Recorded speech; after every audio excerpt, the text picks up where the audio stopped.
আমরা সহশিক্ষা চাচ্ছি না, কারণ হচ্ছে আমাকে দেখতে পাচ্ছি, আমাকে দেখে বোঝা যাচ্ছে যে আমি মুসলিম ধর্মের অনুসারী। এরকম অনেক মেয়ে রয়েছে, আপনি তাহলে এখানে জরিপ করলে দেখবেন বেশিরভাগই রয়েছে হচ্ছে মুসলিম ফ্যামিলির ছেলে মেয়ে, মুসলিম হিন্দু সবাই মিলেমিশে এখানে আছে। এখানে অনেকে বাসা থেকে কম্বাইন্ড স্টাডি অ্যালাউ করে না। আমি আপনি একটা বাকে কিন্তু বিশ্বাস করি যে সঙ্গদোষী লোহাবাসী, তো এই কথাটা বলার পরে কিছু ব্যাপার এরকম থাকে যে আমরা বাবা মারা দেখা যায় ছোটবেলায় সন্তানদেরকে যখন মানুষ করে তখন কিছু কিছু ব্যাপার থেকে এড়িয়ে চলে বা বাঁচিয়ে রাখে।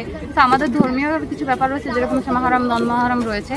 তো অনেকের ফ্যামিলি থেকে আপনি চাইলে কিন্তু গোটা সমাজকে পরিবর্তন করতে পারবেন না, একটা ধর্মের বিধিনিষেধ বা এটাকে কিন্তু ইগনোর করতে পারবেন না, বা পরিবর্তন করাটা আপনার জন্য অতটা ইজি হবে না। কিন্তু আপনি চাইলেই হচ্ছে সেই অনুশাসন থেকে নিয়ে এসে সেই সকল মেয়েদের বা যারা হচ্ছে কম্বাইন্ড বা এই পড়াশোনা করতে পারছে না তাদেরকে একটা ক্ষেত্রে পড়াশোনা করানোর জন্য, যেটা ইডেন মহিলা কলেজে সম্ভব ছিল বা সম্ভব হচ্ছিল, এখনো হচ্ছে। তো আমরা চাই না সেই শিক্ষাক্ষেত্রটা সংকুচিত হোক, সেই স্পেসটা আরো ছোট হোক। এটা বর্ধিত হলে আরো ভালো, কারণ হচ্ছে দেশের সংখ্যালঘুকে নিয়ে কখনো উন্নতি সাধন করা যায় না সংখ্যাগরিষ্ঠকে রেখে।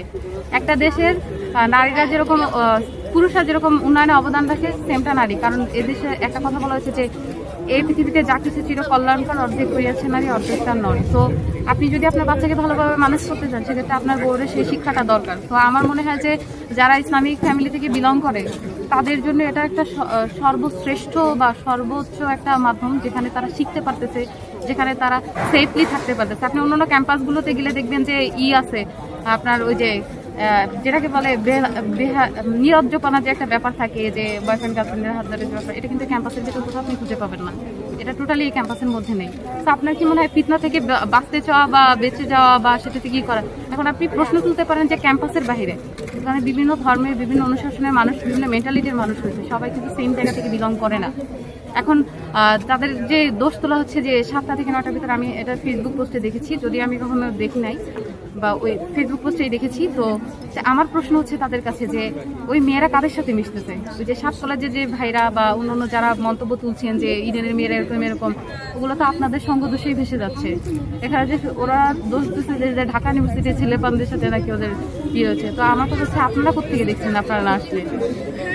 তো এরা হচ্ছে এরকম যে নিজের ওই যে বলে না যে অন্যের কাঁধে কাঁঠাল ভেঙে খাওয়া, এটা বন্ধ করেন।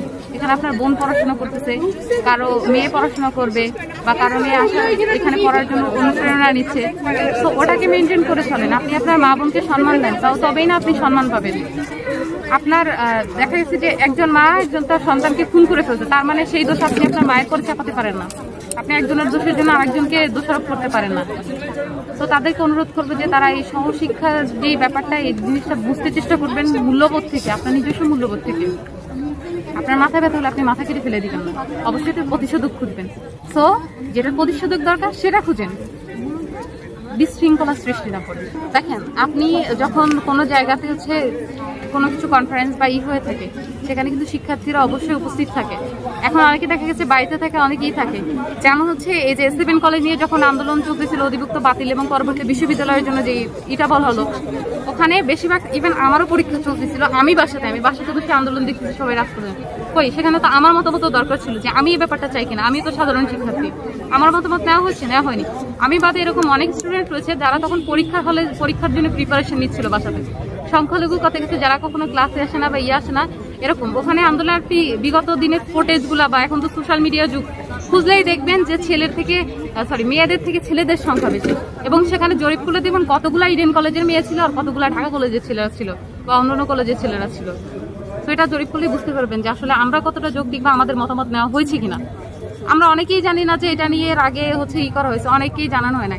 এখানে আবার একটা করা হয়েছে, মানে প্রশাসন বলা যায় এক ধরনের, যে অধ্যাদেশ দিয়েছে 31 পৃষ্ঠার, সেখানে সময় দিয়েছে 7 দিন, আর সেখানে মতামত নেওয়ার জন্য মেইলের মাধ্যম দিছে। এখন আপনার মনে হয়, আমার একটা বান্ধবী আছে হাফসা, ওর বোনের ফোন থেকে হচ্ছে ওর সাথে কন্ট্যাক্ট করে ক্লাসে যাইতে হবে, একা আসে না। তো ওর ফোন নাই, অনেকের বাটন ফোন আছে। ইভেন আমার একবার ফোন ভেঙে আমার 3-4 মাস আমি নিজে একটা বাটন ফোন ইউজ করেছি।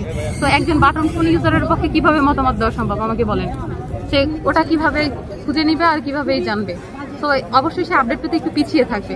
তো এইভাবেই অনেক স্টুডেন্ট রয়েছে যারা জানেই না যে এই ধরনের কার্যক্রমগুলো চলছে, কিন্তু তারা চায় না যে সহশিক্ষা হোক।